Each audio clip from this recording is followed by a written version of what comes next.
दे इधर आ, तू तेरे को आज मैं नौकरी से निकलवा दूं, तू रुक जा 1 मिनट, यही खड़ा रहा। ये तो मेरे पापा है। 4 साल बाद यहाँ मेरे पापा इस हालत में। मैम सुनिए। अरे रुक जाओ ना, इतनी क्या आफत मचा रखी है। हाँ बोलो, क्यों इतना शोर मचा रखा है, क्या दिक्कत है? मैम ये हमारे ऑफिस का नया सफाई वाला है पुट्ठा, मुझे इसकी कंप्लेंट करनी है। मैडम इसकी इतनी उम्र हो रही है कि ये सठिया चुका है, ये हमारी कंपनी में काम करने लायक नहीं है। पता नहीं हमारे एचआर डिपार्टमेंट को क्या हो गया जो इस तरह के बदतमीजों को हायर करता है। मैम ये बुढ़ा, I am sorry for my language, पहले इन अंकल जी ने मेरे साथ बदतमीजी करी, मैंने बस इनको इतना बोला कि अंकल जी उस फर्श में ना सफाई नहीं हो रखी है, तो ढंग से सफाई कर दो। तो मेरे को उल्टा जवाब दे रहे हैं कि तू कर दे सफाई, तू करके बात कर रहे हैं कंपनी के मैनेजर से। इसलिए मैं चाहता हूँ कि मैम इसको आप टर्मिनेट करें, इसको सजा दे, कंपनी से निकाले और इसके एवज में आप कोई लाए यंग एम्प्लॉय। अच्छा, तुम होते कौन हो ये डिसीजन लेने वाले कि कौन मेरी कंपनी में काम करेगा और कौन नहीं? मैम ये सफाई कर्मचारियों की इतनी साइड मत लीजिए, सिर पे चढ़ के नाचते हैं। मेरी बात सुनिए, जो मैं कह रहा हूँ आप एक्शन लीजिए इनके अगेंस्ट। यही तो मैं बोल रही हूँ कि यहाँ का डिसीजन लेने के लिए यहाँ की बॉस जिंदा है।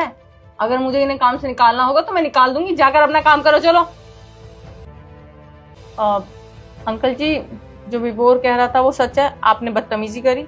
नहीं मैम साहब, हमने कोई बदतमीजी नहीं की, लेकिन ये ना हमसे चिढ़ते हैं, कहते हैं हमको सलाम क्यों नहीं मारते हो। अब मैम साहब आप बताइए, हम इनको सलाम मारे अपना काम करें?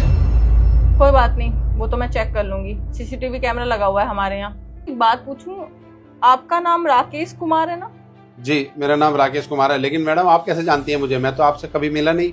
नहीं अंकल जी, मैं आपको नहीं जानती, आपकी बेटी को जानती हूँ, शताक्षी, उसकी दोस्त हूँ मैं तो कभी मिला नहीं आपसे। हाँ अंकल जी, वो गांव में ना नए नए दोस्त बने थे, उसके बाद एकदम मुझे शहर आना पड़ा तो मैं आपसे कभी मिल नहीं पाई, इसलिए आप मुझे नहीं जानते। लेकिन शताक्षी भी तो मेरे आने के कुछ टाइम बाद ही शहर आ गई थी और वो वेल सेटल्ड है, तो फिर आपको मतलब ऐसे ये काम क्यों करना पड़ रहा है? मैडम शायद हमने कोई बुरे कर्म किए होंगे जो ये दिन देखने पड़ रहे हैं। तो छोड़िए मैम साहब, आप बताइए, आप मुझे नौकरी पे रख रहे हैं या निकाल रहे हैं? आप फैसला कीजिए ना। और वैसे भी मेरे जैसे सफाई कर्मचारी की कहानी सुनकर के आपको क्या फर्क पड़ने वाला है? ऐसी भी क्या बात हो गई कि आपको ये काम करना पड़ रहा है? मैडम जी, जब आप इतना पूछ रही है ना तो मैं आपको बता ही देता हूँ। वो क्या ना, गांव में मेरा अच्छा खासा कारोबार था। हमारी एक बिटिया थी जो पढ़ने में बहुत होशियार थी, बस उसी को पढ़ाने के लिए हमने शहर भेजा था, लेकिन वो फिर वापस नहीं लौटी और उसे ढूंढने के लिए हम यहाँ शहर में आए थे। लेकिन हमें यहाँ करके पता चला कि वो किसी से शादी करके खुशहाल जिंदगी जी रही है और हमें भूल चुकी है। तो हमने भी सोचा बेटा कि क्यों हमने भी परेशान होना है और उसको परेशान करना है, जब वो हमें भूल ही चुकी है तो ठीक है।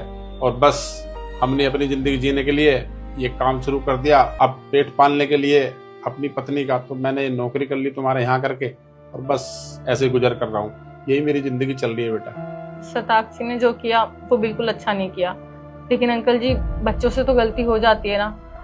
अगर वो आपसे माफी मांगेगी तो क्या आप उसे माफ नहीं करेंगे? ऐसा तो नहीं है कि हम माफ नहीं करना चाहेंगे, लेकिन कभी कभी हमें क्रोध आता तो ये करता कि हम उसे कभी माफ ही ना करें, क्योंकि उसने जो हमारे साथ किया ना उससे हमारा बहुत दिल दुख हुआ है। लेकिन अंकल जी गलती तो बच्चों से ही होती है ना, तो मुझे लगता है आपको शताक्षी को माफ कर देना चाहिए अगर वो आपसे माफी मांगे तो।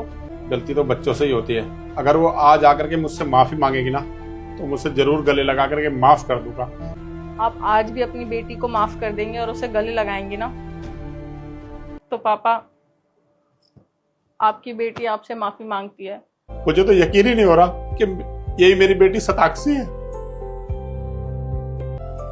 हाँ पापा, मैं यहाँ, मुझे आज भी अफसोस है उस गलती का कि मैंने आप लोगों के साथ ऐसा किया। जो आप लोगों ने मुझे पढ़ाया लिखाया, इस मुकाम पे पहुंचाया, और मैं आप लोगों को भूल गई। और आप कह रहे थे ना कि मैं शादी करके खुश हूँ। नहीं, हाँ मुझे एक लड़के से प्यार जरूर हुआ था, उसके कहने पे ही मैंने आप लोगों से रिश्ता वास्ता खत्म कर दिया था, लेकिन उस लड़के ने मुझे धोखा दे दिया। उसके बाद मेरी हिम्मत नहीं पड़ी आपके पास वापस आने की। किस मुंह से आती?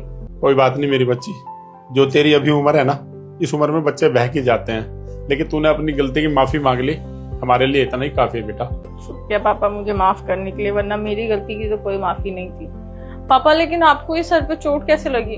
बेटा वो क्या ना, काम करते हुए ना मैं रपट गया था तो सर लग गया जमीन में, उसी चोट लग गई। आज के बाद ना आपको कोई काम करने की जरूरत नहीं है। अभी आप घर जाइए, मैं ड्राइवर को बुला देती हूँ, वो आपको मेरे फ्लैट पे ड्रॉप कर देगा। फिर मैं मीटिंग खत्म करके आती हूँ, फिर ना हम मम्मी को लेने चलेंगे। ठीक है बेटा। हेलो ड्राइवर, मेरे कैबिन में आओ अभी के अभी। पापा वो आ रहा है।